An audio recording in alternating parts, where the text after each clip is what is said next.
This is a Fox News video from 2 days ago. The link will be in the description. It's only about 4 minutes long, and it's about the 10th confirmation. It's 10 times the confirmation. Just watch.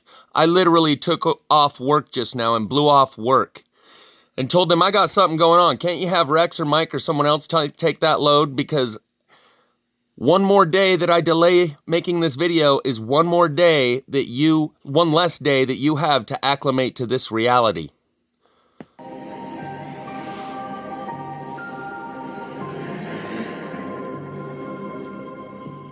We've interviewed a number of experts on the show, people familiar with footage in the possession of the U.S. military, who have said there is tape out there of unidentified flying objects descending from the sky and then disappearing into the ocean. Well, today, that video emerged. The Pentagon has just confirmed that the footage is real.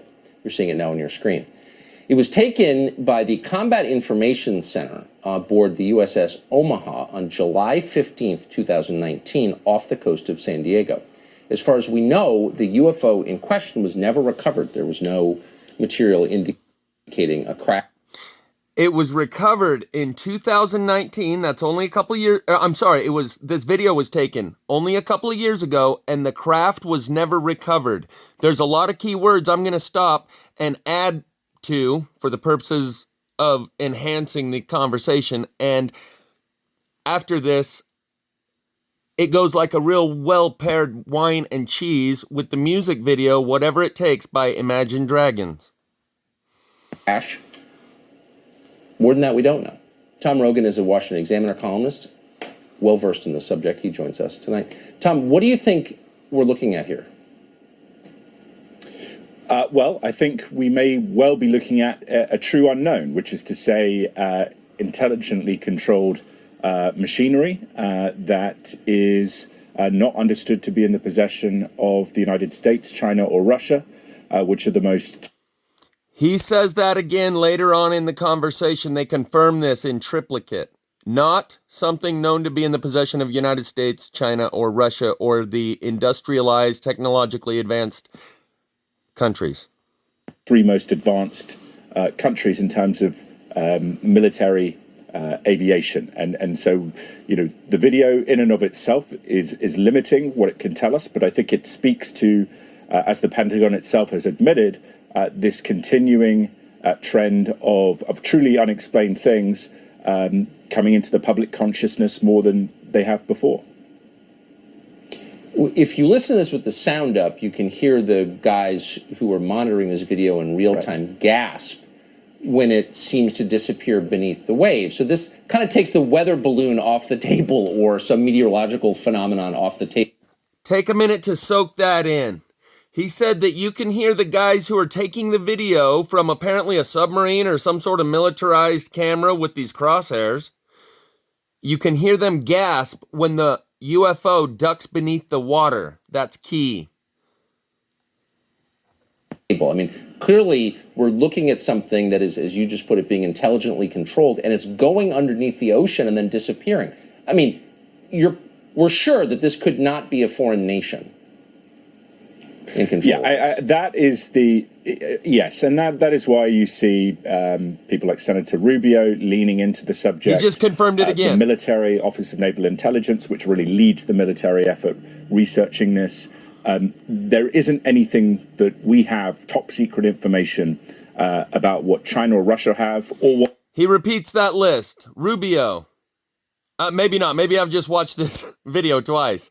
But he just confirmed a few different people. Marco Rubio is leaning into this. The Department of Military Intelligence. He cites multiple places. There's more key wording that matters here in a moment. We have at Area 51 that can do what these things do in terms of the variable performance. And I think specifically relevant to this video, in the coming months and years, an area which we will learn more about is the interaction of U.S. Navy submarines, nuclear ballistic missile submarines and attack submarines. Listen. Picking up sonar contact of things moving at hundreds of knots under the water. And so there is a undersea dimension to this that the Navy has. He said what we're going to hear in the coming future is about submarines having sonar records of things moving hundreds of knots under the water, hundreds of nautical miles per hour. Hundreds, not 100, hundreds, multiple hundreds of miles per hour underwater. This may be where tales of mermaids and the legends of Atlantis come from, and so much more. Think Little Mermaid. I want to do like the people do. Walk around on those little, what do they call them? Feet.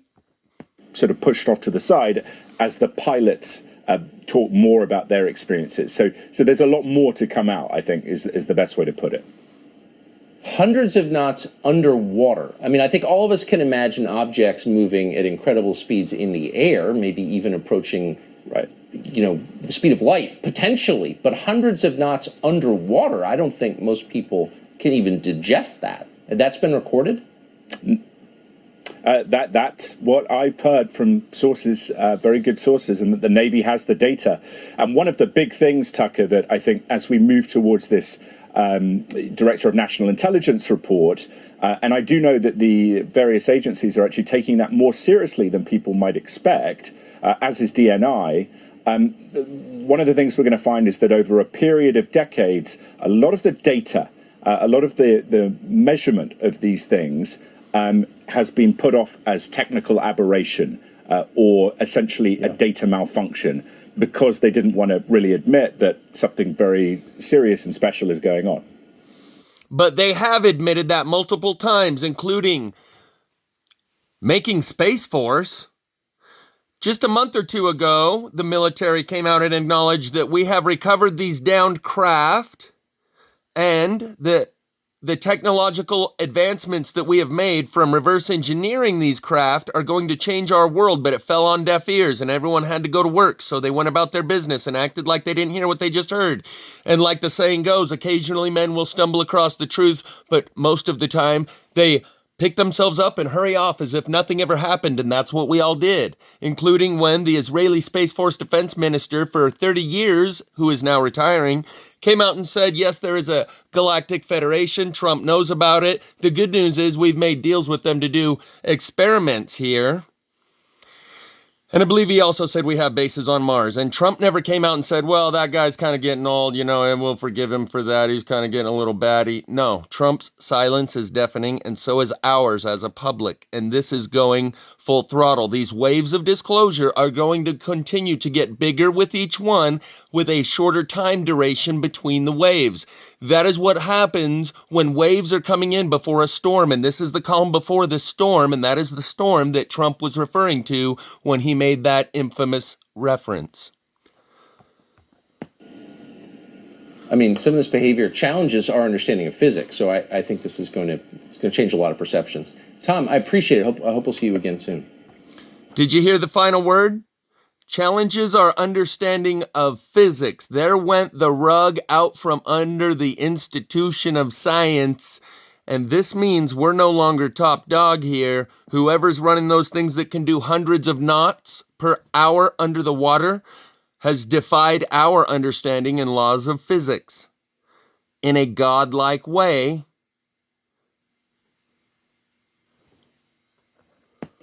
Thanks, Tucker. The following scenes are going to be from the music video from Imagine Dragons called Whatever It Takes. That is about this entire process, which I have said the mask and the vax are part of a process not unrelated to the disclosure, to soften our minds so we will not go along with a herd mentality, ridiculous operation and follow the herd when they react mindlessly based on preconditioned ideas and programming that causes their fear to kick in and their mind to stop working, and their emotions override their mind in a fight, flight, or freeze survival instinct. And what we are getting in these incremental, slow disclosures is the ability to respond in a different way besides fight, flight, or freeze, because ultimately the two responses that you can have to that video that Tucker Carlson just presented is love or fear. Some people are going to respond with love. Let's go greet them. Other people with fear. anger and hostility. Some people will say, okay, if they're willing to connect their Atlantean economy to the petrodollar, then we'll deal with them. Otherwise, we're going to put sanctions on them. It ultimately boils down to two ways in which you can react here. So this music video by Imagine Dragons is going to show you the mermaids, the people that live underwater. And I'll remind you, the name of the band is called Imagine Dragons. Now, I can't play much of the music, and I'm not going to show you many of the images because I want you to watch the whole video for yourself in the link in the description, or Google it. And it is the crescendo, the grand finale of Muse messages embedded within a music video. And it may explain a lot about why we have been getting this water reference about sailing. And we were born before the waves, and the endless river, and the water references go on and on and on, and they are embedded into all of our institutions like banking.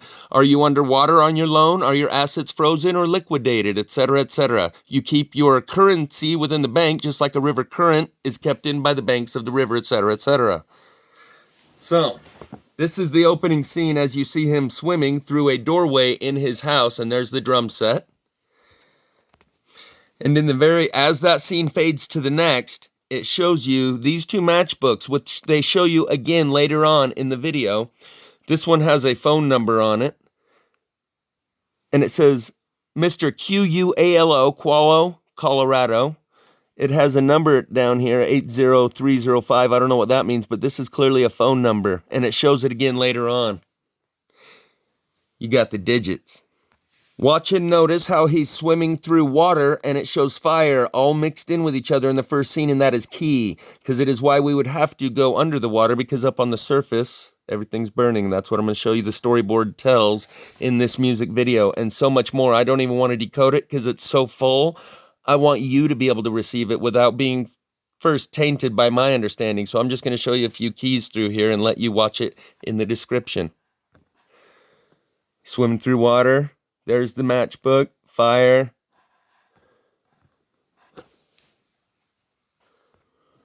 Matchbook, fire, here comes the mermaids. And they show up all throughout. I'm going to show you some still frames instead of the moving video.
Some hot mer chicks.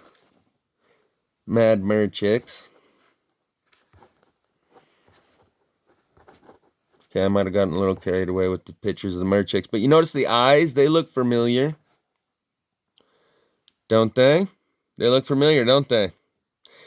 So when we hear extraterrestrial, we've recently come to the idea that maybe there's extra terra, extra land somewhere, like maybe in Antarctica or something. Or maybe because 70% of the earth is water. And at one point, he's got two of them pulling on him. I've kind of zoomed in too far there. Two of them pulling on him like the good wolf and the bad wolf, like the angel on one shoulder and the devil on the other.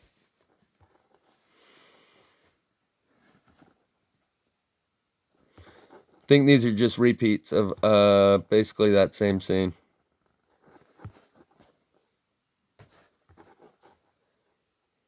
So, we have, again, later on in the music video, that same book of matches out here toward the end, when everything's on fire up above, after he joins them underwater below. And one of the things that's on fire is this really old Polaroid camera. That is symbolic. Every image in here is symbolic in this whole thing. Like, and what is this? A wadded up tinfoil egg or something? I don't know. Break me down and build me up, whatever it takes, is a reference to this collective initiation that we are going through, which is what you go through during the initiation process into any secret society. The military breaks you down in boot camp, and then they build you back up. A gang jumps you in. You get beat down if you're a man, or you get sexed in if you're a woman, to break you down, demoralize you, humiliate you, like in a sorority or a fraternity where they are hazing the new pledges.